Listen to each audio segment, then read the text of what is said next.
Hello, thanks for joining me for this edition of Need to Know Rochester. I'm Hélène Biandudi Hofer. There is a word that seems to be used more and more in popular culture. You hear it everywhere in music, movies, TV shows, and sports. And you can see the word just about everywhere as well. I've seen it on bumper stickers around town. And I'm not talking about the word bossy. There's a whole campaign to end that B word in reference to women and girls. I'm talking about the word bitch. Some say using the word is all about free speech, while others say it's offensive. But imagine for a moment that word being reappropriated so it loses its power to demean and hurt people, women in particular. That's happening right now through a feminist media operation called Bitch Media. It works to open doors for feminism to take new shapes and to create activists through social media. Joining me in the studio to talk all about this movement is Andi Zeisler, co-founder of the journal Bitch, Feminist Response to Pop Culture. And it's great to have you here. Thanks for having me. So first I want to say, your magazine was hailed by the Chicago Tribune as being a breath of journalistic fresh air. Spin magazine calls it one of the best written and edited girl-centric zines around, and the accolades go on. And all that being said, even with that being said, I know some viewers are watching tonight and they're thinking, why in the world is it called Bitch Magazine? So just explain the significance of the title, because there are many who would say it's offensive. Sure. Well, we started the magazine in 1996, and so for context, you were saying before that you see the word everywhere, you hear it everywhere. In 1996, that really wasn't the case. You didn't hear it on radio. You were just starting to hear it on television. It wasn't in common parlance, and it wasn't used in the sort of multitude of ways it's used now. It was very specifically used toward women, and more specifically toward women who spoke their minds, who said things that maybe people didn't want to hear, and who stood up for themselves. And so for us, that was really key. My co-founders and I grew up in New York City, and we were very used to hearing that word on the street, when we didn't respond to catcalls or something like that. I heard it too when I lived there, yes, yes. Yeah, so our feeling was, what would it look like if we reclaimed this word? What would it look like if we took away its power to make us feel small, and to make us feel not just small, but small for being women? And I think that's really the key. There are a lot of words you can use to describe a woman who is saying something you don't like or acting in a way you don't like, but those words are never used when it's a woman. It's always, always bitch.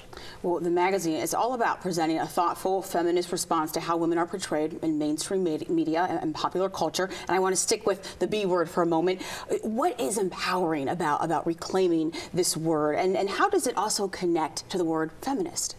Yeah, I mean, that's a really interesting and I think key question, because especially now when bitch is a word that we've kind of become inured to as a culture, I find that the word feminist, having the word feminist on the magazine's cover, can be a lot more alienating than having the word bitch, because people are used to hearing the word bitch in a lot of different contexts.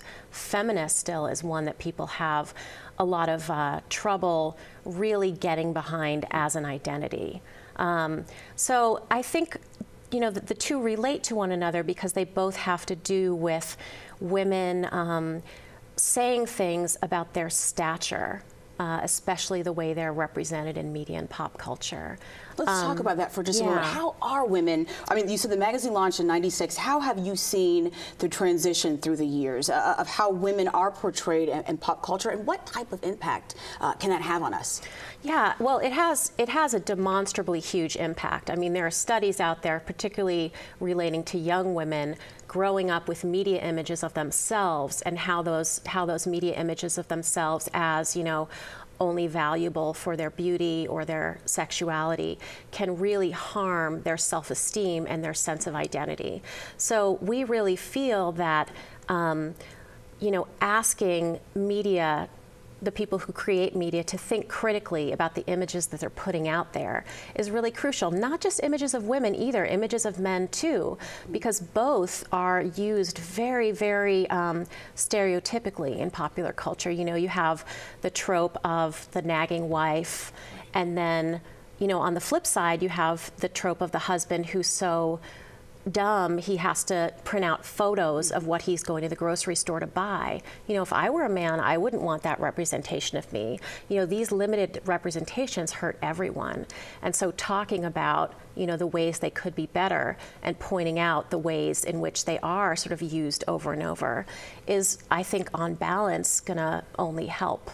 Well, let me ask you this. You know, the fight for equal rights, whether for race or gender, changes and it shifts through the years. The fight of the 60s is definitely not the same fight as today. How would you define modern feminism? I mean, how has that word changed?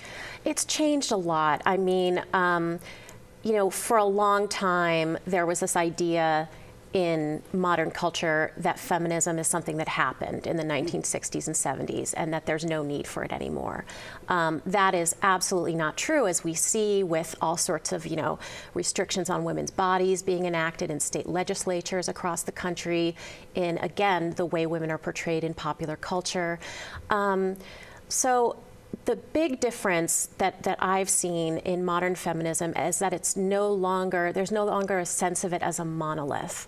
There are many different ways in which it's being enacted. You know, it's being enacted in grassroots level, on grassroots levels in, you know, city and county legislatures, through like actual policy. It's being enacted in very visible ways on social media with sort of small campaigns springing up around this or that subject. And it's obviously very alive on, you know, college campuses where a lot of people first come to the idea of feminism. I want to ask you about that. I attended a conversation with journalist Tavis Smiley when he was in Rochester, and a student from RIT spoke out, and she said, I know the fight of my elders from the past in terms of racism and sexism. She said, but we don't know what we're fighting for today. And you're speaking at RIT tonight as part of the Women's History Month celebration. When you talk with college students, do you get the sense that they understand modern feminism? And because, as you said, there are people who say we don't need feminism today. Yeah, I'm just going to correct you. It's the University of Rochester. Oh, I'm sorry. I apologize for that. That's University okay. of Rochester. Yeah, I mean, I think that college students, again, a lot of them come to college feeling, you know, especially women, they're growing up in this time being told that they can do anything and be anything. College is often the first place they bump up against these very real world attitudes. You know, they have maybe a science professor who says, oh, really, you're going to go into science? Maybe you should, you know, do something that's going to be more conducive to having a family, without even knowing if she wants a family.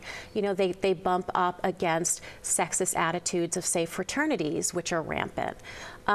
So college is often the first place where women start feeling like, well, maybe there is something to this feminist thing. Maybe there is something that I need in my life, a framework that teaches me how to deal with and how to respond to these sort of very gendered limitations that I'm finding in the world.